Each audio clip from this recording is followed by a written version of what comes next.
కంచిలో పృథివీలింగం, జంబుకేశ్వరంలో జలలింగం, అరుణాచలంలో అగ్నిలింగం, చిదంబరంలో ఆకాశలింగం, శ్రీకాళహస్తిలో వాయులింగం, కోణార్కలో సూర్యలింగం, సీతాగుండంలో చంద్రలింగం, కాఠ్మండులో యజమానులింగం. 8 ఆయన.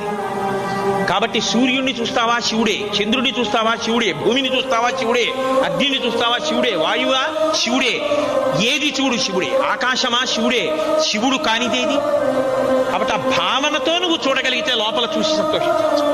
బయట చూడాలనుకుంటున్నావా, ఆలయంలోకి వెళ్ళి శివమూర్తిని చూసి నమస్కారం చేయొచ్చు. నువ్వు ఎలా పూజ చేద్దామన్నా అలా నీకు దొరికేటటువంటి వాడు.